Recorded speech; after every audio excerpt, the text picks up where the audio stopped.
Bismillahirrahmanirrahim.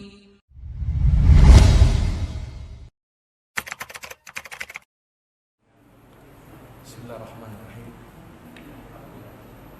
Assalamualaikum warahmatullahi wabarakatuh.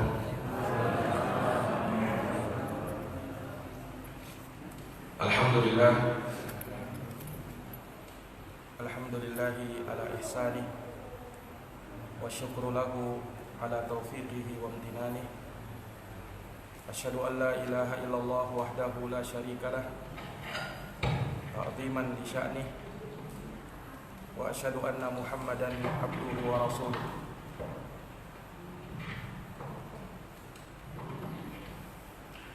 Sallallahu alaihi wa ala alihi wa sahbihi wa ikhwanihi wa sallama tasliman katsira, amma ba'd.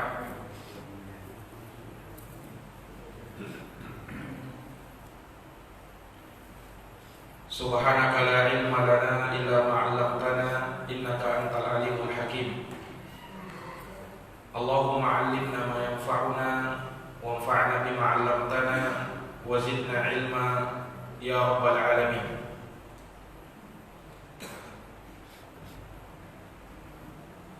Ma'asyiral muslimin wal muslimat, hadirin wal hadirat, Bapak Ibu saudara-saudari jamaah salat subuh yang berbahagia. Alhamdulillah, puja dan puji syukur kita panjatkan kehadirat Allah Subhanahu wa taala Rabbul alamin atas berkat rahmat, taufik, hidayah, inayah dan riayahnya kita dapat berkumpul di masjid yang mulia ini menegakkan ibadah subuh berjamaah masih dalam suasana bulan Ramadan yang penuh dengan keberkahan. Semoga Allah Subhanahu wa taala senantiasa menerima ibadah kita, salat kita, puasa kita, qiyamul lail kita, dan semua amaliyah Ramadan kita. Amin ya rabbal alamin.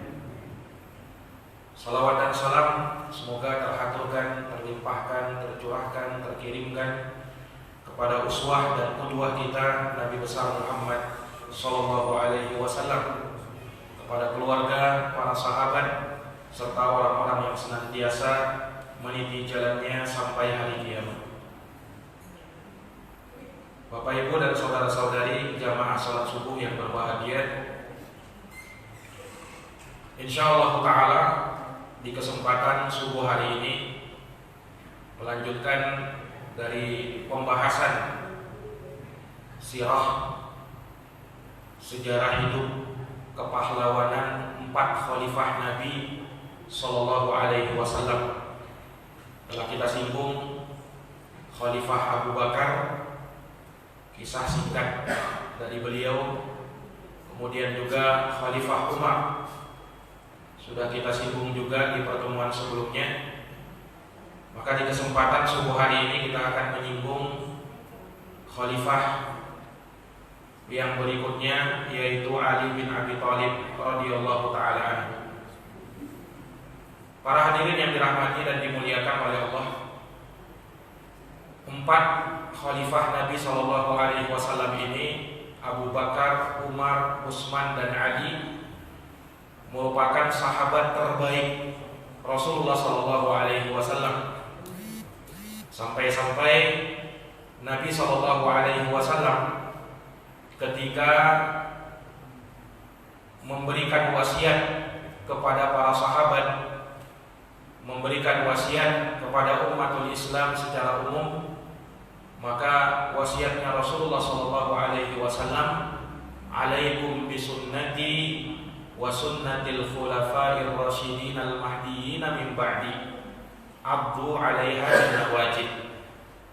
Wajib atas kalian berpegang teguh dengan jalan hidupku, jalan sunnahku, kemudian juga sunnahnya para khalifah yang 4, yang mereka ini adalah orang-orang yang lurus jalannya dan dijamin mendapat hidayah.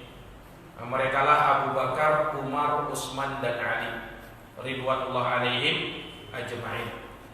Mereka inilah yang menjadi pilar utama para sahabat Nabi Shallallahu Alaihi Wasallam. Sebab semua sahabat Nabi itu mulia, orang-orang yang direkomendasi oleh Nabi Shallallahu Alaihi Wasallam. Namun dari sekian para sahabat, yang paling utamanya adalah 4 khalifah ini.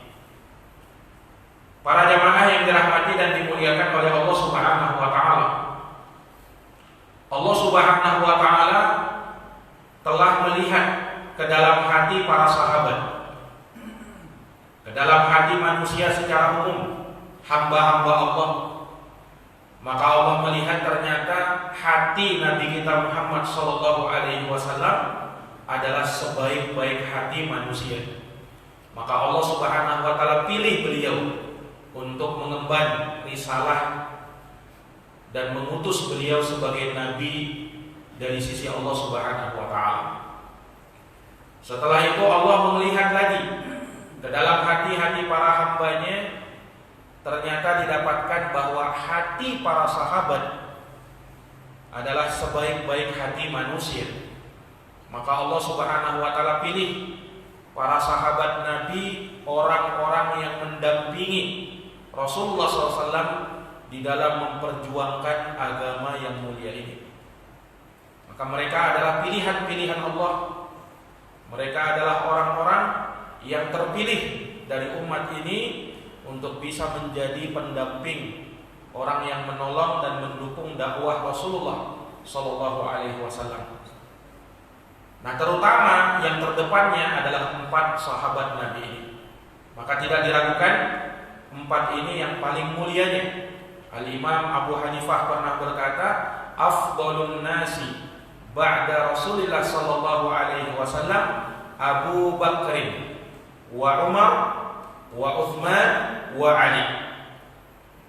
Manusia yang paling utama setelah Nabi sallallahu alaihi wasallam adalah Abu Bakar, Umar, Utsman dan Ali. Para jamaah yang dirahmati dan dimuliakan oleh Allah, ulama tidak berselisih pendapat bahwa Abu Bakar khalifah pertama, Umar khalifah kedua, Utsman khalifah ketiga, Ali khalifah keempat. Ini tidak ada silang pendapat di kalangan para ulama. Hanya saja ulama berbeda pendapat. Dari 4 orang ini, setelah Umar yang paling utama siapa? Nah, ulama sepakat yang paling pertama Abu Bakar, itu yang paling utama. Kemudian Umar, itu yang kedua yang paling utama. Nah, yang ketiga ini yang terjadi perbedaan pendapat di kalangan ulama. Sebagian ulama ada yang mengunggulkan Utsman kemudian Ali, dan sebagian lagi ada yang mengunggulkan Ali baru Utsman.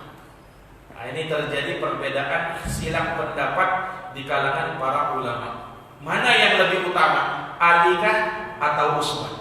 Walaupun masing-masingnya punya keutamaan, tapi manusia itu kan berderajat-derajat, bertingkat-tingkat keutamaannya. Nah, ini para jamaah yang dirahmati dan dimuliakan oleh Allah Subhanahu wa taala. Nah, di dalam kesempatan ini insyaallah taala kita akan menyinggung tentang singkat biografi Ali bin Abi Thalib. Ali bin Abi Thalib radhiyallahu taala anhu, sebenarnya beliau terlahir bukan dengan nama Ali, tetapi nama aslinya Asad. Itu nama asalnya, nama pertamanya Asad namanya, bukan Ali. Asad, Asad itu dalam bahasa Arab artinya singa. Itu orang-orang Arab itu Pak suka memberi nama dengan nama-nama yang menunjukkan keberanian. Bukan sekedar diambil nama hewannya, tapi dilihat sifat keberaniannya. Asad artinya singa. Terkadang diberi nama dengan Fahad. Fahad itu artinya macan tutul. Terkadang diberi nama dengan Sakar. Sakar itu burung elang. Ini nama-nama orang Arab seperti itu.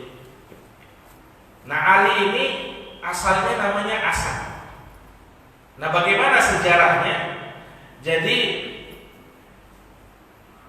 disebutkan bahwa ketika ibunya Ali sedang melahirkan, bapaknya yaitu Abu Thalib tidak sedang berada di rumah.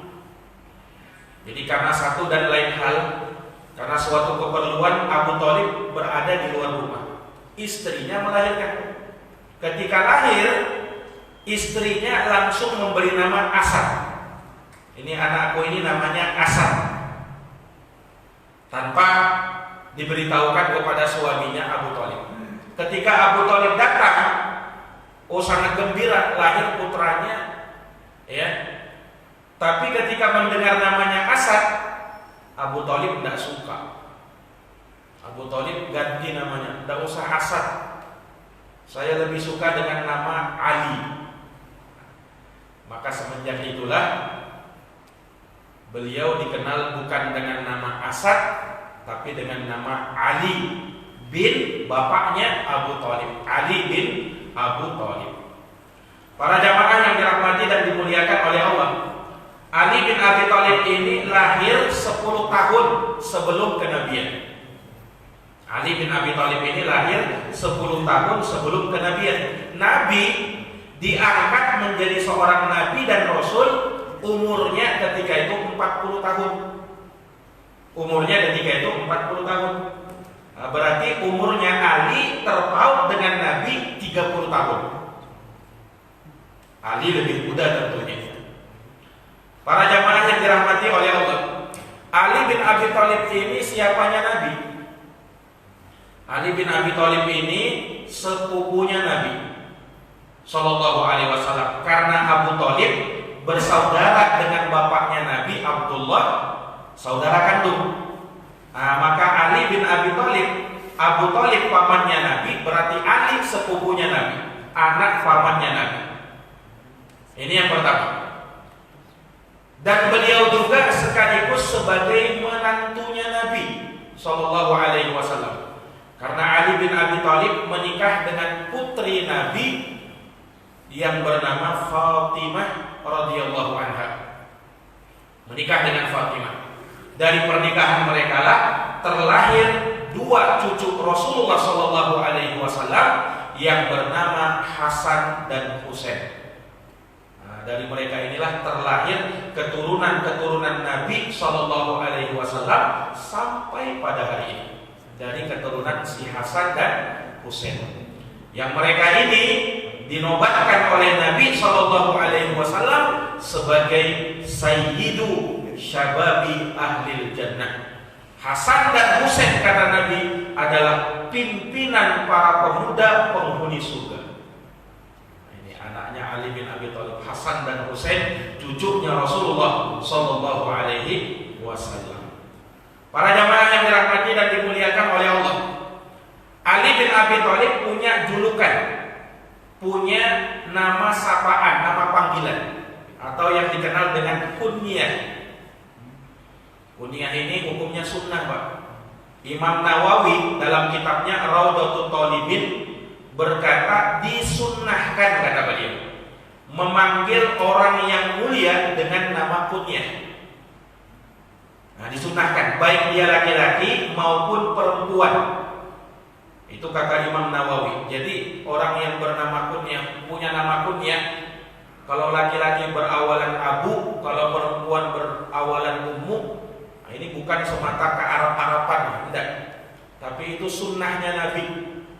Sebagaimana kata Imam Nawawi rahimahullahu ta'ala dalam kitabnya Raudhatul Thalibin. Para jamaah yang dirahmati dan dimuliakan oleh Allah. Nah, kunyahnya Ali ini siapa? Jadi beliau punya beberapa kunyah. Beliau dikenal dengan nama kunyah Abul Hasan. Abul Hasan. Kenapa Abul Hasan? Karena anak tertua beliau namanya Hasan. Nama tertua itu biasanya paling sering dijadikan nama kunyah. Paling sering dijadikan nama kunyah. Kalau anak tertuanya Abdurrahman, maka dia Abu Abdirrahman. Kalau anak tertuanya si Ahmad, maka namanya Abu Ahmad, dan seterusnya. Jadi kunyahnya Ali bin Abi Thalib ini Abul Hasan, anak tertua beliau si Hasan. Para jamaah yang dirahmati dan dimuliakan oleh Allah, beliau juga punya nama kunyah yang lain. Nama kunyahnya yang lain Abu Turab. Turab itu artinya tanah. Abu Turab bapaknya tanah. Kenapa bisa diberi nama kunyah seperti itu? Jadi ada ceritanya, Pak. Ada kisahnya. Kenapa sampai dipanggil Abu Turab? Dan yang menamai itu Nabi sendiri. Nabi yang sebut Ali dengan Abu Turab. Jadi kisahnya itu ketika Rasulullah SAW berkunjung ke rumah putrinya Fatimah radhiyallahu anha, dan ternyata ada sesuatu yang terjadi antara Ali dengan Fatimah. Nabi ke rumah Fatimah, kemudian ternyata Ali tidak di rumah. Fatimah berkata, kana baini wa bainahu syai'. Wahai bapakku, antara aku dengan dia terjadi sesuatu. Ya biasalah hubungan rumah tangga, ya terkadang ada asam manisnya, istilah orang. Demikian juga pada keluarganya Ali bin Abi Thalib.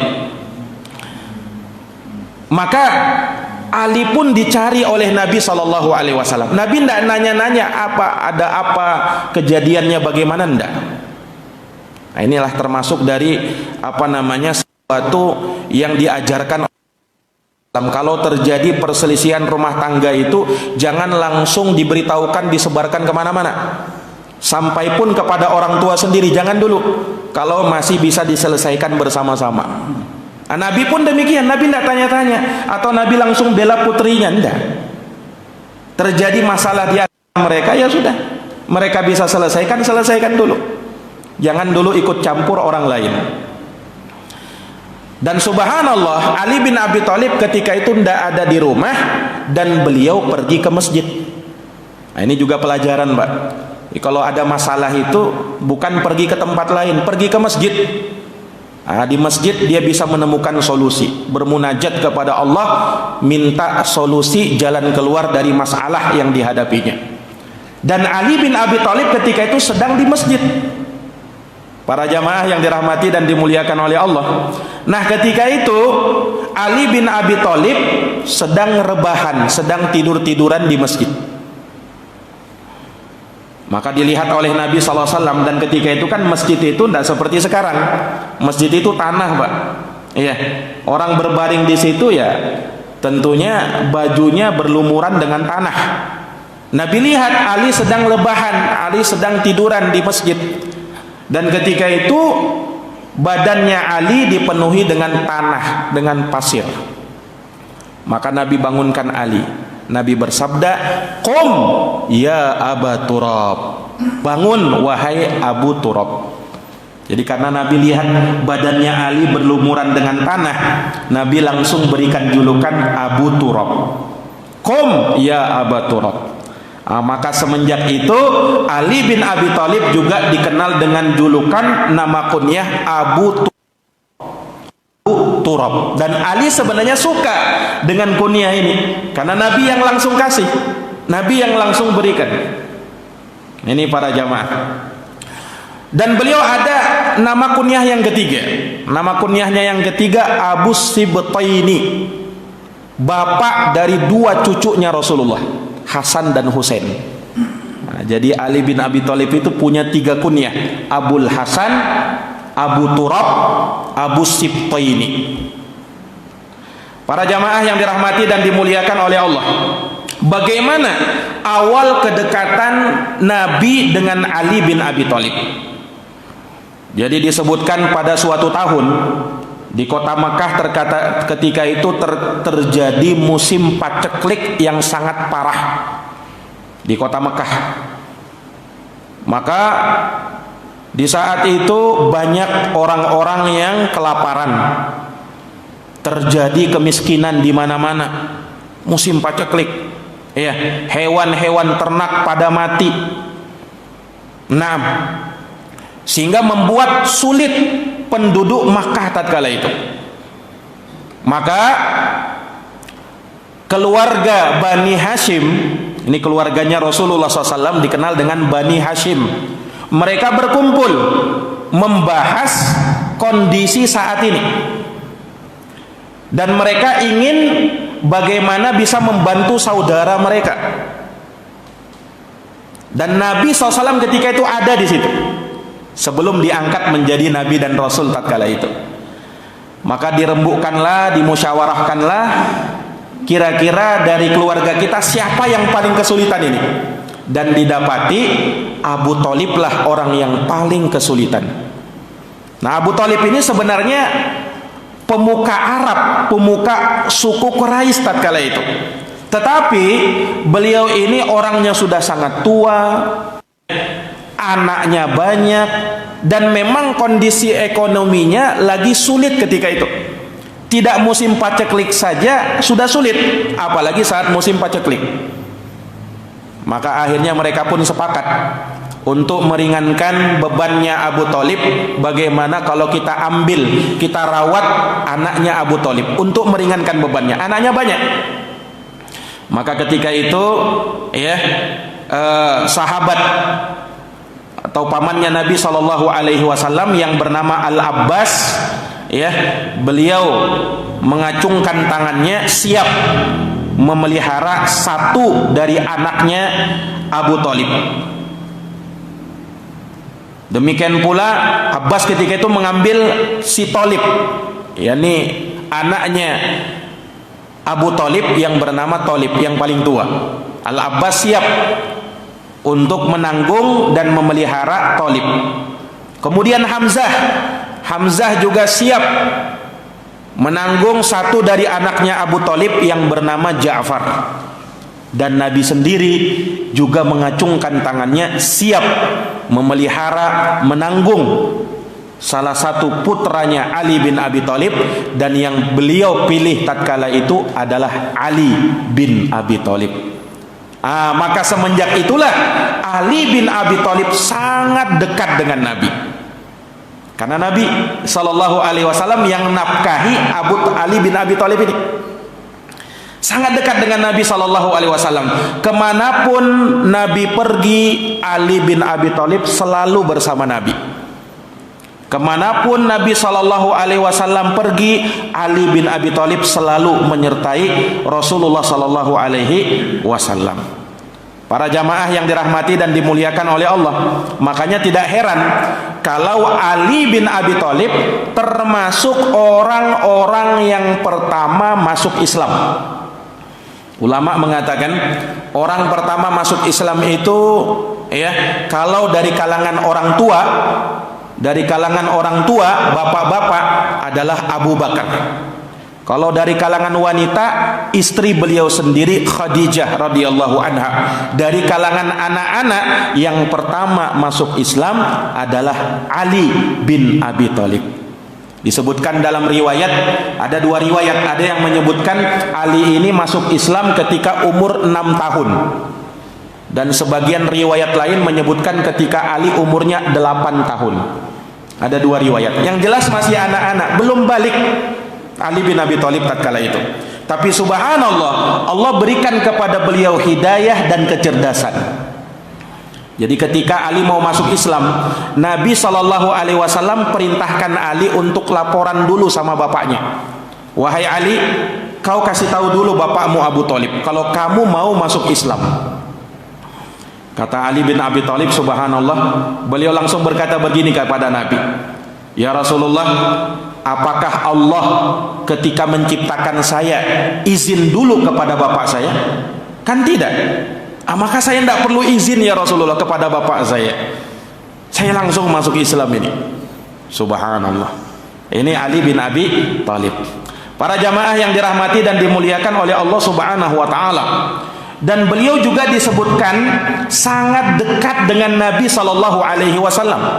Sampai dikatakan Ali bin Abi Thalib ini kayak fotokopiannya Nabi. Saking miripnya dengan Nabi sallallahu alaihi wasallam. Nah, bagaimana ceritanya beliau sampai berjodoh dengan putri Nabi yang bernama Sayyidah Fatimah radhiyallahu taala anha. Jadi para jamaah yang dirahmati dan dimuliakan oleh Allah, sebelumnya Fatimah ini sebenarnya sempat dilamar oleh Abu Bakar. Sebelum itu Fatimah sempat dilamar sama Abu Bakar radhiyallahu anha. Tetapi Nabi SAW berkata, innaha saghirah, wahai Abu Bakar, dia masih kecil. Yani sebagai isyarat dari Nabi SAW, belum atau bukan jodohmu. Para jamaah yang dirahmati dan dimuliakan oleh Allah, akhirnya Abu Bakar pun mundur. Nah, ketika itu orang-orang bercerita kepada Ali bin Abi Thalib supaya beliaulah yang maju meminang putrinya Rasulullah Sallallahu Alaihi Wasallam ini. Ali bin Abi Thalib ketika itu disuruh dan dianjurkan oleh teman-temannya, oleh para sahabat yang lain. Ali sendiri ragu, saya ini orang miskin, saya tidak punya apa-apa, saya kayaknya nggak pantas untuk Fatimah, kata Ali bin Abi Thalib. Tapi sahabat-sahabatnya Ali ini selalu saja ya istilahnya mengkompori si Ali bin Abi Thalib ini. Akhirnya beliau pun maju, datang kepada Nabi Shallallahu Alaihi Wasallam. Ketika datang di hadapan Nabi, tidak bisa ngomong Ali. Padahal tadinya mau ngomong, sudah persiapan tadi. Tapi beliau pun tidak bisa ngomong. Sampai Nabi berkata, alaka hajah, wahai Ali, kamu ada perlu apa sama saya? Ali nggak bisa ngomong, Pak. Sampai 3 kali Nabi bilang, alaka hajah, wahai Ali, kau perlu apa sama saya? Alaka hajah, kamu butuh apa sama saya, wahai Ali? Tidak bisa ngomong Ali bin Abi Thalib ketika itu. Sampai Nabi sendiri yang berkata, la'allaka takhtubu Fatimah, wahai Ali, jangan-jangan kamu ini mau melamar Fatimah ya? Maka Nabi SAW berkata seperti itu. Ali bin Abi Thalib berkata, na'am ya Rasulullah. Baru Ali bersuara tatkala itu. Dan subhanallah, tidak disangka-sangka Nabi langsung setuju. Nah, Nabi langsung setuju dalam keadaan Ali tidak punya apa-apa tatkala itu. Subhanallah. Nah, ini pelajaran bagi orang tua, melihat orang itu, naam, dilihat kesolihannya, jangan langsung dilihat hartanya, kerjaannya dari mana. Ya, kadang sebagian orang tua ketika menikahkan putrinya, tanyanya kerjaannya dulu, kerjanya apa? Tidak ditanyanya sholatnya bagaimana. Nah, tidak ditanyanya agamanya bagaimana. Subhanallah. Kenapa? Karena harta tidak menjamin kebahagiaan seseorang, tapi agama itulah yang menjamin kebahagiaan seseorang. Ya, carikan putri-putri kalian jodoh orang-orang yang soleh. Kalau dia soleh, kaya raya, luar biasa. Nah, tapi kalau ada yang kaya raya tapi tidak soleh, tidak pernah sholat atau jarang sholat, jangan nikahkan putri kita dengan orang semacam itu. Para jamaah dirahmati dan dimuliakan oleh Allah Subhanahu wa Ta'ala, maka Nabi langsung setuju. Tapi ketika itu Ali belum punya mahar. Yang namanya nikah ya harus punya mahar. Nabi sendiri yang berkata, dir al-khutamiyah, kamu kan wahai Ali punya baju besi, baju perang. Nah itu aja kau jadikan sebagai mahar.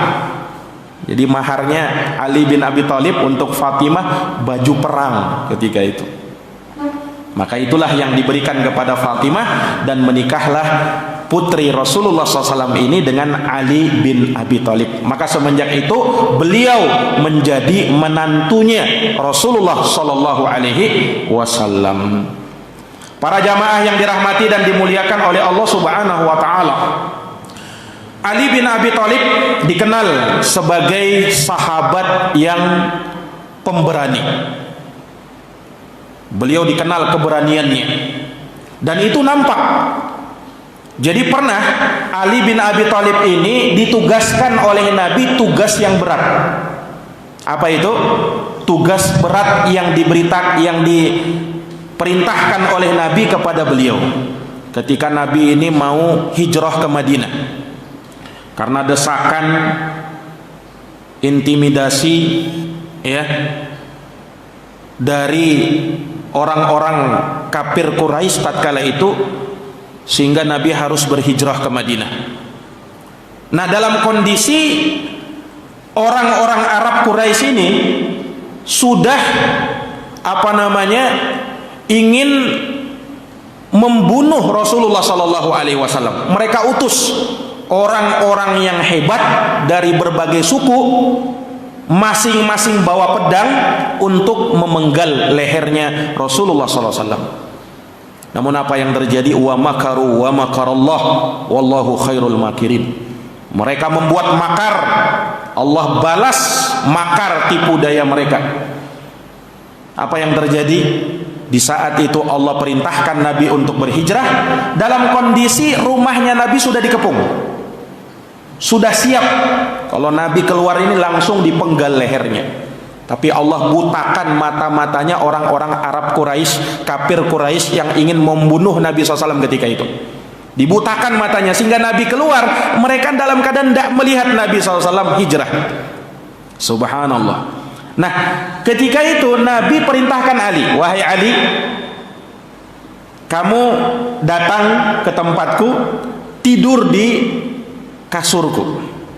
Pakai selimut ini, selimut yang pernah dipakai oleh Nabi ya ketika baru pertama menerima wahyu. Kan disebutkan itu Nabi bersabda kepada Khadijah radhiyallahu anha, zammiluni zammil. Selimuti aku, selimuti aku. Nah, itu pakai selimut itu. Ali bin Abi Thalib tidur di kasurnya Nabi, dan subhanallah Ali betul-betul tertidur. Nabi sudah hijrah duluan. Ketika itu orang kafir Quraisy kebingungan, Nabi ini kok tidak keluar-keluar. Akhirnya mereka masuk dan mendapati ada orang tidur di kasurnya Nabi. Mereka sangka itu Nabi SAW. Mereka sangka itu Nabi. Mereka sudah acungkan pedang begini, kemudian ketika dibuka ternyata Ali, tidak jadi. Subhanallah. Lihat ini resiko yang diterima oleh Ali bin Abi Thalib. Hampir saja beliau terbunuh kan? Hampir saja beliau terbunuh. Nah, tapi Allah Subhanahu wa taala selamatkan beliau.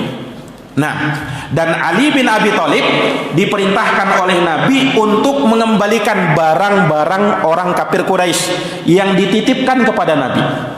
Ini orang-orang Arab Quraisy ini, kafir Quraisy ini ya mendustakan Nabi, tapi bersamaan dengan itu mereka sebenarnya masih percaya sama Nabi. Makanya barang-barangnya masih dititipkan sama Nabi. Ini lucunya mereka itu. Jadi mereka masih nitip barang sama Nabi. Kenapa? Nabi ini kan dikenal sebagai Al-Amin, orang yang sangat jujur dan terpercaya. Jadi biasa sudah memang orang Arab Quraisy itu nitip barang kepada Nabi. Betul-betul terjaga itu. Sampai beliau menjadi Nabi dan Rasul, mereka dustai Nabi, tidak percaya sama Nabi. Tapi kalau dalam titipan barang mereka masih nitip sama Nabi.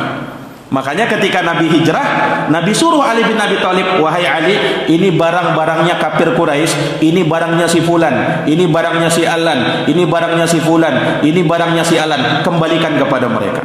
Nabi masih amanah, Pak, dalam keadaan mereka memusuhi Rasulullah sallallahu alaihi wasallam. Para jamaah yang dirahmati dan dimuliakan oleh Allah Subhanahu wa taala. Nah, ketika Nabi hijrah, dan ketika itu tidak lama lagi Ali bin Abi Thalib menyusul Rasulullah SAW berhijrah. Nabi itu kan ketika itu mempersaudarakan antara kaum Muhajirin dan kaum Ansor. Dipersaudarakan, masing-masing dipersaudarakan, supaya memang betul-betul terjalin ukhuwah persaudaraan, ikatan tali persaudaraan yang sangat kuat dengan mereka. Dan ketika itu memang sahabat Muhajirin terutama sangat butuh pertolongan, bantuan. Karena sahabat Muhajirin ini berhijrah dalam keadaan mereka meninggalkan harta benda mereka, kekayaan mereka. Sampai ada yang berhijrah itu cuman punya baju di badan aja. Seperti sahabat Abdurrahman bin Auf. Ini sahabat kaya raya, Pak, di Makkah. Tanahnya sangat banyak di Makkah, kekayaannya berlimpah ruah. Hijrah ke Madinah ndak bawa apa-apa, cuman bawa baju di badan. Tinggalkan semuanya. Subhanallah. Sehingga mereka sangat butuh bantuannya sahabat-sahabat Ansor yang tinggal di Madinah tatkala itu. Maka Nabi pun persaudarakan, dipersaudarakan satu-satu, ini bersaudara dengan ini bersaudara dengan itu. Nah, Ali bin Abi Thalib ketika itu kebingungan, lah saya sama siapa ya Rasulullah? Kata Rasulullah, engkau wahai Ali tetap sama saya. Subhanallah. Ini menunjukkan bagaimana perhatiannya Nabi SAW kepada Ali bin Abi Thalib. Para jamaah yang dirahmati dan dimuliakan oleh Allah. Nah, karena keberanian inilah Ali bin Abi Thalib dikenal sebagai seorang yang sangat kuat. Kalau berperang, Ali ini luar biasa. Jadi pernah disebutkan dalam perang Khaybar, Pak. Dalam perang Khaybar yang menjadi musuh kaum muslimin ketika itu adalah Yahudi. Karena Yahudi ini terbagi menjadi 4 qabilah. Ada Yahudi Bani Nadir, ada Yahudi Bani Quraidah, ada Yahudi Bani Qainuqa, ada Yahudi Khaybar. Nah, yang menjadi musuh kaum muslimin tatkala itu di perang Khaybar adalah Yahudi Khaybar. Nah, Yahudi Khaybar tatkala itu punya benteng-benteng yang sangat kuat, terkenal. Orang-orangnya juga sangat buas, persenjataannya sangat lengkap, sehingga memang diperlukan waktu yang sangat lama untuk menaklukkan Yahudi Khaybar ini, sampai terjadi peperangan selama 10 hari. Sulitnya menaklukkan Yahudi Khaybar ini. Dan Nabi ketika itu awal-awal kalinya Nabi utus yang menjadi komandan perang Abu Bakar. Ternyata Abu Bakar belum berhasil. Diutus lagi Umar luar biasa orangnya, belum mampu juga menaklukkan benteng Khaybar. Terakhir Nabi SAW utus Ali bin Abi Thalib menjadi komandan pasukan. Nah, dan Nabi sallallahu alaihi wasallam kabarkan, la'utiyanna rayata ghadan rajulan yuhibbullaha wa rasulahu wa yuhibbuhullahu wa rasuluhu. Aku akan berikan bendera perang ini kepada seorang laki-laki yang dia sangat cinta kepada Allah dan Rasulnya. Allah dan Rasulnya pun cinta kepada dia. Allah menangkan kaum muslimin melalui tangan orang ini. Dan ternyata yang diberikan ketika itu Ali bin Abi Thalib. Subhanallah. Maka Ali bin Abi Thalib yang maju sebagai komandan ketika itu. Dan dari tangan Ali lah takluk benteng Khaybar tatkala itu. Dan subhanallah disebutkan, Pak, dengan sangat gagah beraninya Ali bin Abi Thalib memimpin pasukan untuk bisa menaklukkan benteng-benteng Khaybar ini. Sampai disebutkan saking sengit peperangan tatkala itu, Ali bin Abi Thalib beliau maju perang di tangan kanannya ada pedang, di tangan kirinya ada perisai untuk pelindung. Sampai perisainya Ali bin Abi Thalib ini, Pak, itu disebutkan terbelah. Akhirnya beliau tidak bisa pakai lagi. Maka Ali bin Abi Thalib harus nyari perisai yang lain.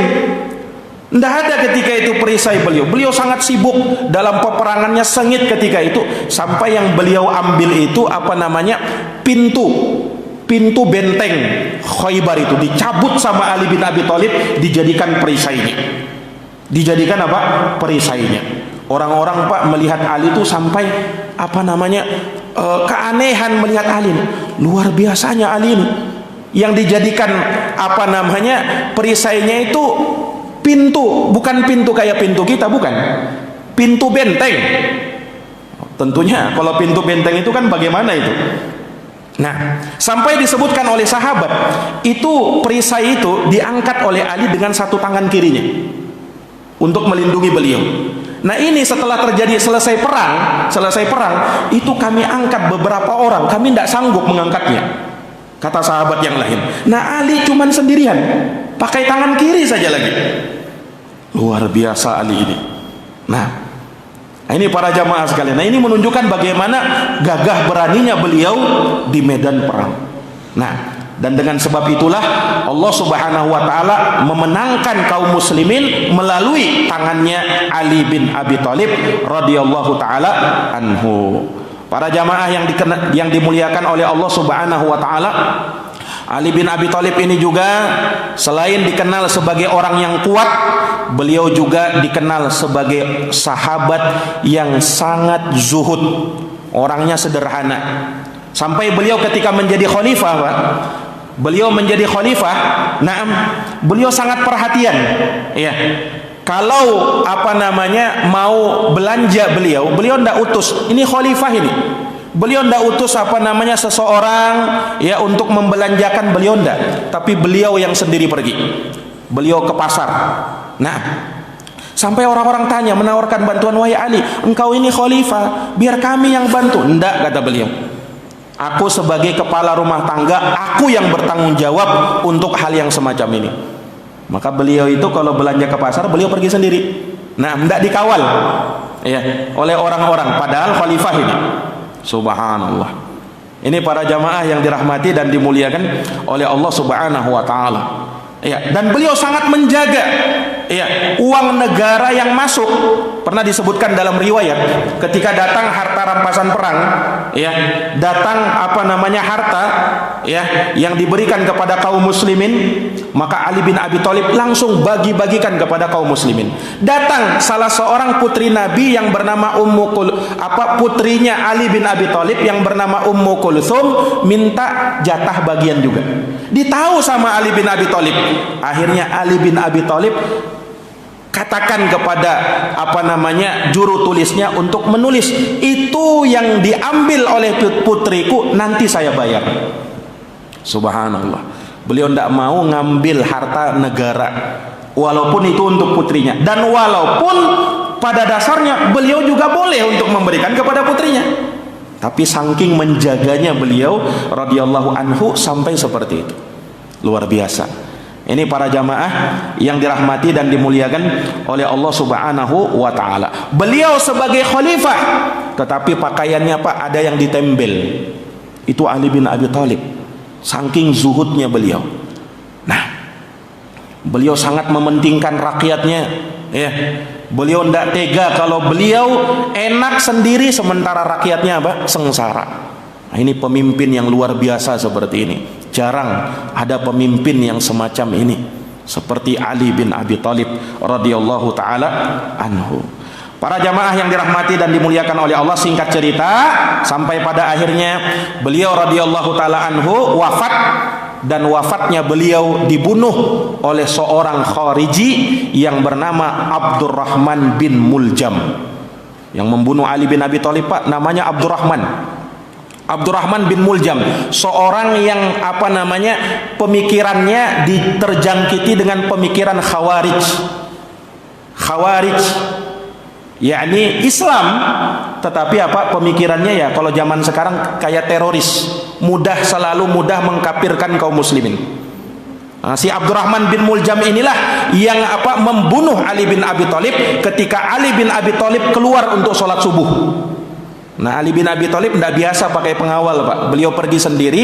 Ketika itu Abdurrahman bin Muljam sudah menghadang Ali bin Abi Thalib. Dan subhanallah, si Abdurrahman bin Muljam ini ketika membunuh Ali, dia maksudkan untuk mendekatkan diri kepada Allah. Lihat, untuk mendekatkan diri kepada Allah, membunuh menantunya Nabi. Sampai-sampai disebutkan dalam sejarah, si Ibnu Muljam ini ketika membunuh Ali, dia sempat membacakan 2 ayat. Ayat yang pertama ya dia baca, wa minan nasi may yashri nafsahu batigha'a mardatillah. Dia tebas Ali bin Abi Thalib.